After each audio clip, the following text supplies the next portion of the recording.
à mon aide. Seigneur, viens vite à mon secours. Gloire au Père, au Fils, au Saint-Esprit, maintenant et toujours, dans les siècles des siècles.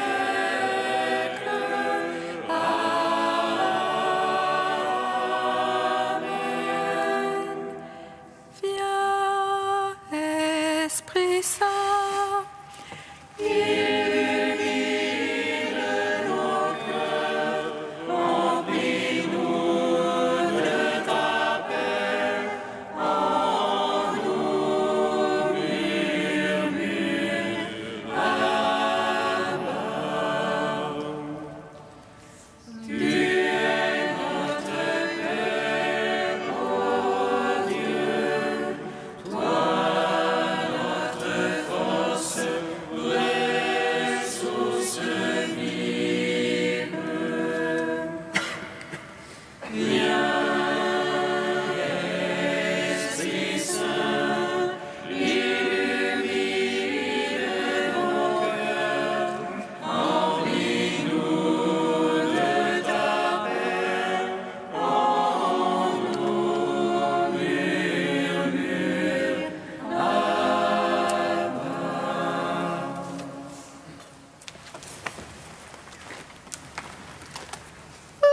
Venez à moi de tout votre cœur, car je suis un Dieu de tendresse.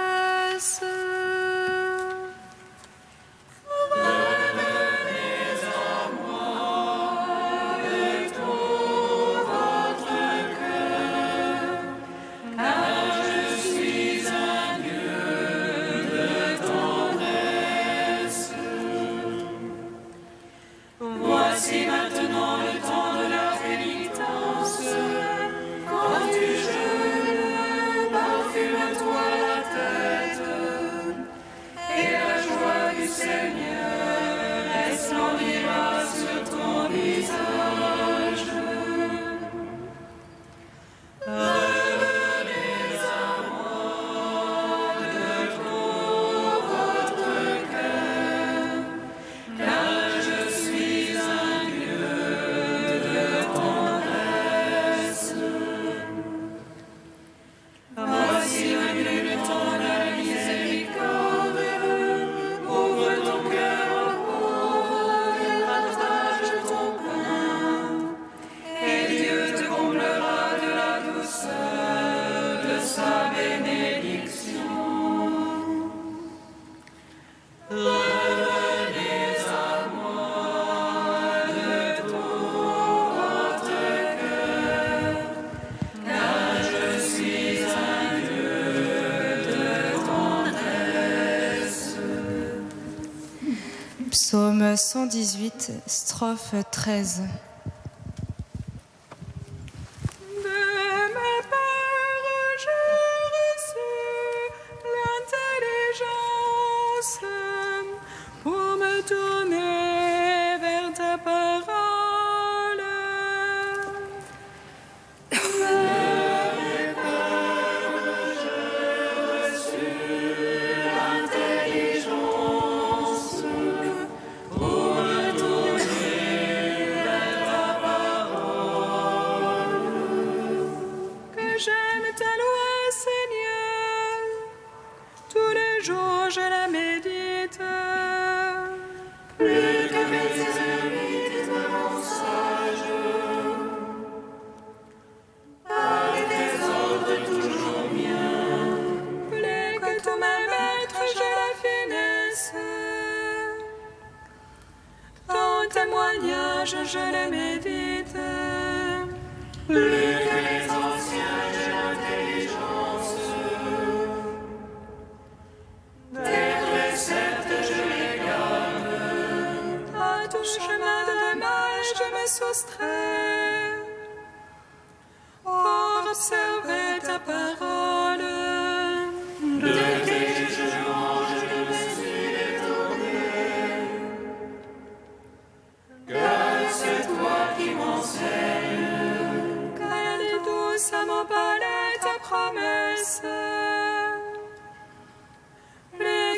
ciel mêle ma bouche. Avec préceptes, j'ai l'intelligence. Et je l'ai tout chemin qui vont. Gloire au Père, au Fils, au Saint-Esprit. Pour les siècles des siècles. Amen. De mes pères, j'ai reçu l'intelligence pour me tourner vers ta parole. Psaume 69. Pitié pour nous, Jésus très saint. En ton amour, tu as souffert pour nous. Pitié pour nous, Jésus, t'es saint. En ton amour, tu as souffert pour nous. Oh Dieu, vite à mon aide. Seigneur, au secours. On fait des honneurs sur ceux-là qui cherchent mon âme. Arrière, n'y soit-il, ce que flatte mon malheur. Il recule couvert de honte. Ceux qui disent c'est bien fait. Joie en toi, réjouissance à tous ceux qui te cherchent. Ils me disent toujours Dieu est grand. Ceux qui aiment ton salut. Et moi, pauvre et malheureux, mon Dieu, viens vite. Toi, mon secours et mon sauveur. Seigneur, ne tarde pas. Gloire au Père, au Fils, au Saint-Esprit. Pour les siècles des siècles. Amen. Pitié pour nous, Jésus, très saint. En ton amour, tu as souffert pour nous. Psaume 139. Délivre-moi, Seigneur, des mauvais agents, contre l'homme et de violence, défends-moi. Ceux dont le cœur médite le mal, qui tout le jour héberge la guerre.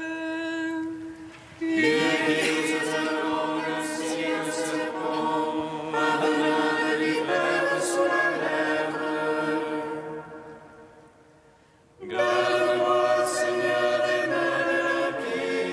Contre l'homme et de violence, défends-moi. Ceux qui méditent de me faire trébucher, qui tendent un filet sous mes pieds.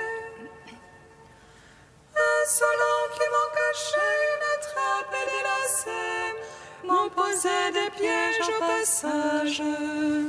Je dis au Seigneur, c'est toi mon Dieu, entends le cri de ma prière. Seigneur mon maître, force qui me sauve, pour le combat tu me couvres la tête. Ne consens pas, Seigneur, au désir des impies, ne fais pas réussir leur complot. Sur moi les assiégeants ne dressent leur tête, que le travail de leurs lèvres les accable. Il pleure sur eux les charbons de feu, que jetés à la lune ils restent. Que le mal pourchasse au nom de violence, que les causeurs ne tiennent plus sur terre. Je sais que le Seigneur fera droit aux malheureux. justice aux pauvres. Oui, le juste rendront grâce à ton nom, les saints vivront avec ta face. Rends gloire au Père Tout-Puissant, à son Fils Jésus-Christ le Seigneur, à l'Esprit qui habite en nos cœurs, pour les siècles des siècles. Amen.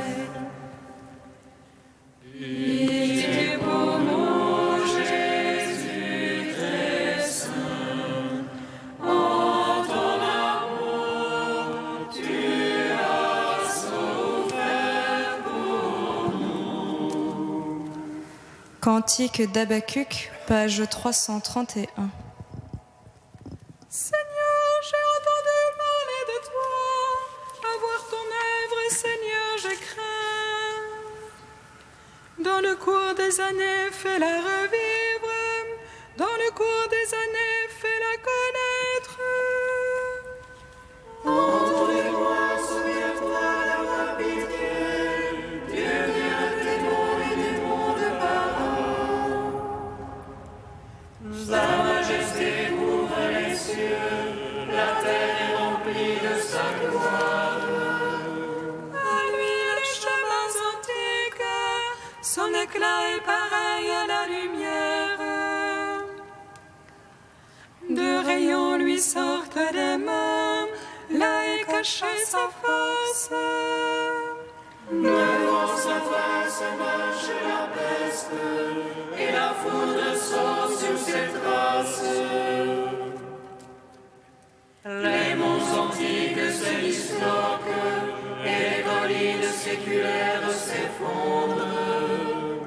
Est-ce contre les fleuves, Seigneur, que tu t'enflammes, ou ta fureur est-elle contre la mer? Pour que tu montes sur tes chevaux, sur tes chars porteurs de salut. De ton vent tu ravines le sol, les montagnes voient et se crispent. Bas sur le tronc de l'eau, l'abîme fait entendre sa voix. Là-haut, le soleil a retiré son éclat, la lune s'est figée en son domaine. Il s'évanouit au bruit de tes flèches, à la lueur de l'éclat de ta lance. Tu es sorti pour sauver ton peuple et pour sauver ton Messie. Je l'ai entendu et mes entrailles frémissent. J'exulterai en Dieu mon Sauveur. Rends gloire au Père Tout-Puissant, à son Fils Jésus-Christ le Seigneur, à l'Esprit qui habite en nos cœurs, pour les siècles des siècles. Amen.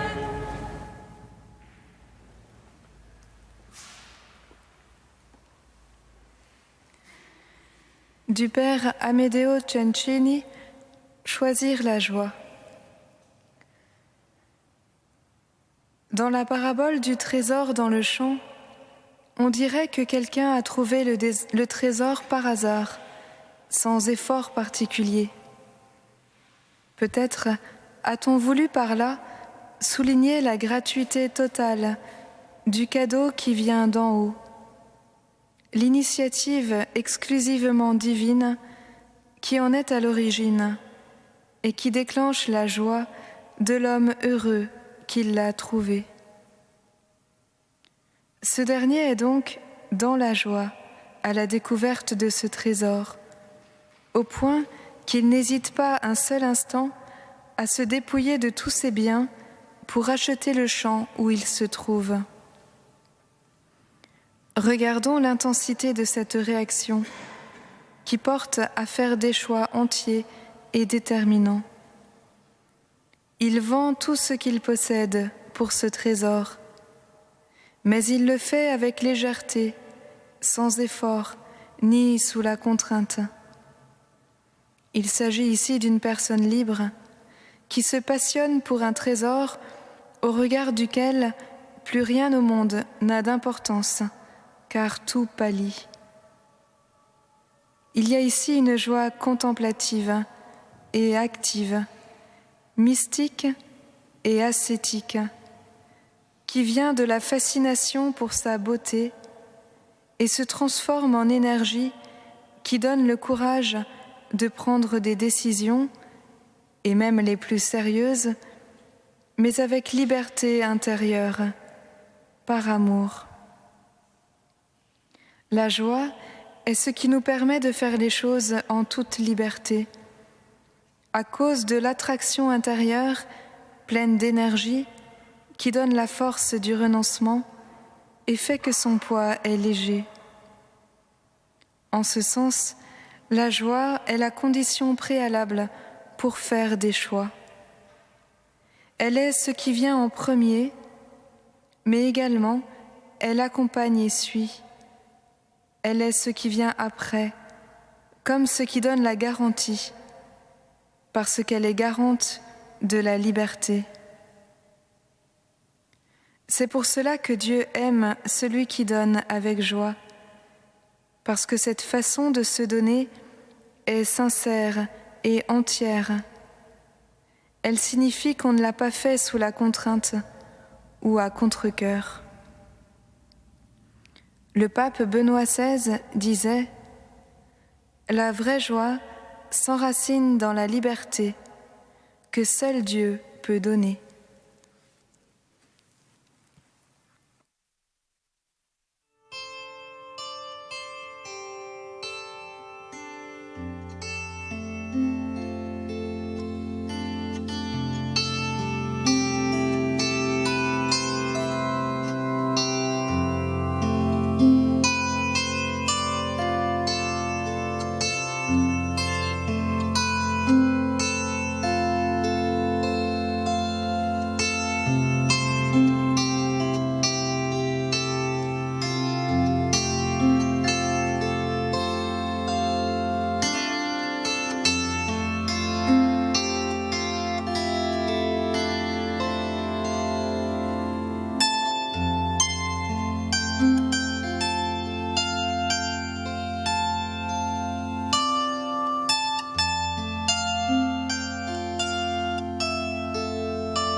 Que ma prière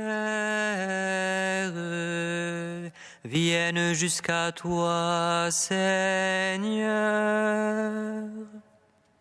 Que ma prière vienne jusqu'à toi, Seigneur. Souviens-toi que je me suis tenu en ta présence pour te parler en leur faveur, pour détourner de ta colère. Que ma prière vienne jusqu'à toi, Seigneur. Lecture du livre du prophète Jérémie. Mes ennemis ont dit « Allons, montons un complot contre Jérémie. La loi ne va pas disparaître par manque de prêtres, ni le conseil par manque de sages, ni la parole par manque de prophètes. Allons, attaquons-le par notre langue, ne faisons pas attention à toutes ses paroles. Mais toi, Seigneur, fais attention à moi. Écoute ce que disent mes adversaires. Comment peut-on rendre le mal pour le bien? Ils ont creusé une fosse pour me perdre. Souviens-toi que je me suis tenu en ta présence pour te parler en leur faveur, pour détourner d'eux ta colère. Gloire à toi, Seigneur, gloire à toi. Gloire à toi, Seigneur, gloire à toi.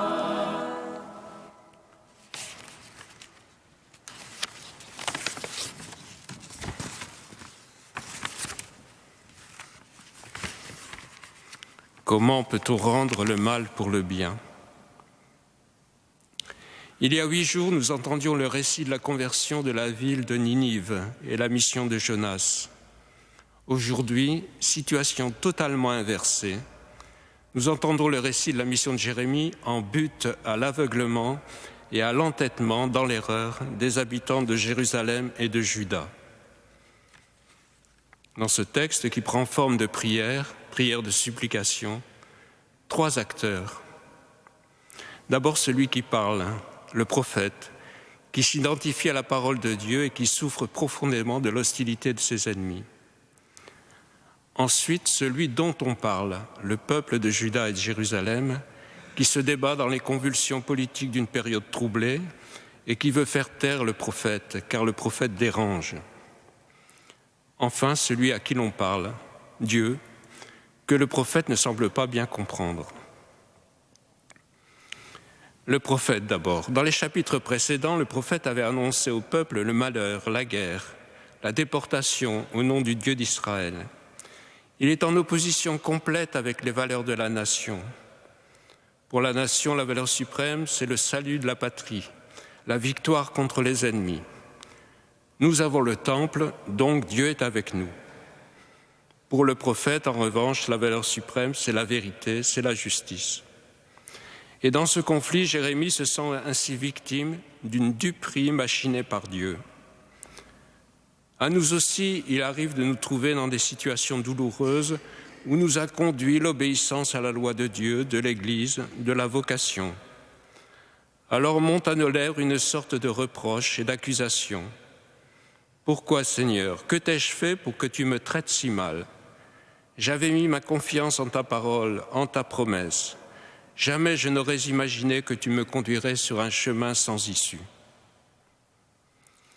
Et la figure du juste malheureux vient à l'esprit, la figure de Job. Où est la justice de Dieu? Pourquoi se tait-il? Et cette question de la justice, cette question du malheur du juste est plus difficile pour le croyant que pour l'incroyant. Si l'athée juge que la barbarie est intolérable, le croyant se demande pourquoi Dieu la tolère. Voilà plus de 25 siècles que cette question taraude l'homme. Et avouons même que celui qui a la foi en Dieu joue souvent à cloche-pied entre la révolte et la soumission. Et nous nous posons souvent la question de l'origine du mal.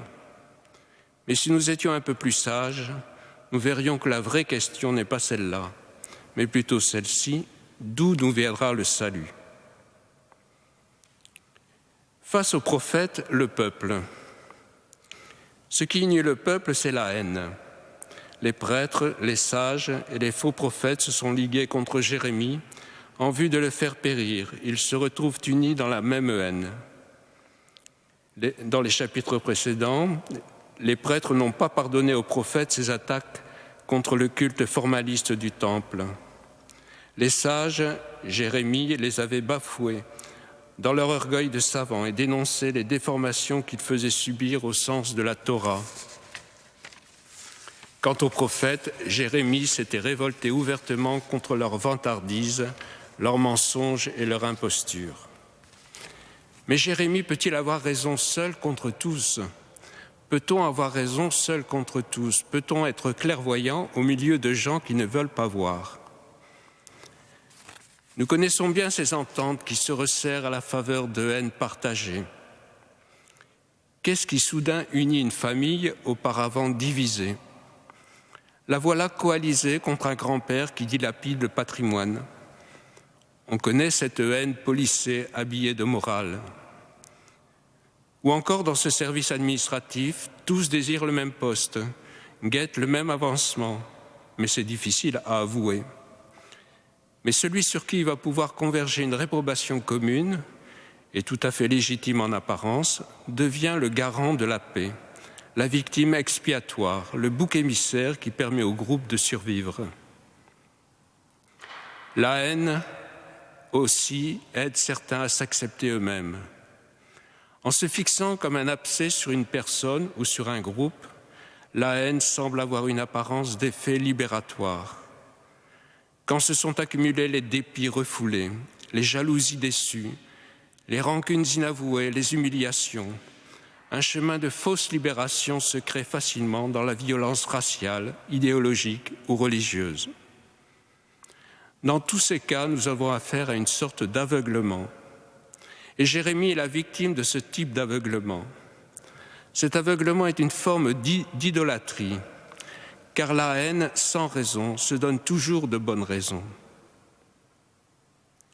Puisse donc ce temps de carême nous permettre de faire la vérité en nous-mêmes et nous libérer de ces illusions, de ces fausses bonnes raisons qui nous empêchent d'être vraiment nous-mêmes.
Seigneur, entends notre prière, écoute-nous, exauce-nous. Seigneur, entends notre prière, écoute-nous, exauce-nous. Seigneur, tu veux que nous te reconnaissions, nos frères, rends-nous attentifs à leurs souffrances. Seigneur, entends notre prière, écoute-nous, exauce-nous. Seigneur, tu as eu pitié pour la foule au désert, rassasie les affamés et guéris les malades. Seigneur, entends notre prière, écoute-nous, exauce-nous. Seigneur, par ta mort, tu ouvres la voie du salut. Accorde à ceux qui meurent d'entrer dans ton royaume. Seigneur, entends notre prière, écoute-nous, exauce-nous. Ô Dieu saint, ô Dieu fort, ô Dieu immortel, aie pitié de nous.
avons appris du Sauveur et selon son commandement, nous osons dire: Notre Père, qui es aux cieux, que ton nom soit sanctifié, que ton règne vienne, que ta volonté soit faite sur la terre comme au ciel. Donne-nous aujourd'hui notre pain de ce jour.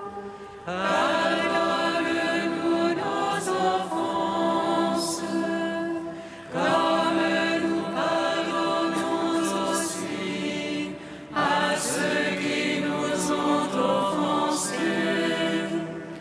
Et ne nous soumets pas à la tentation, mais délivre-nous du mal.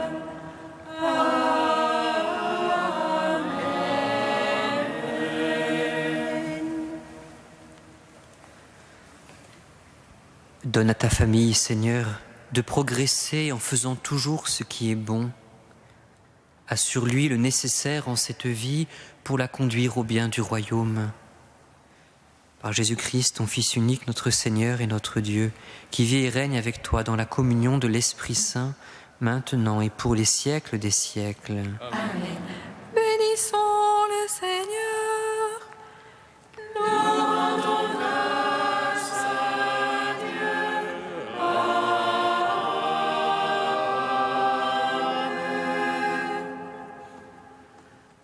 L'ange annonça à Marie qu'elle serait la mère du Sauveur. Et elle conçut de l'Esprit Saint. Réjouis-toi, Marie, pleine de grâce, le Seigneur est avec toi. Tu es bénie entre les femmes, et Jésus, le fruit de ton sein, est béni. Voici la servante du Seigneur. Qui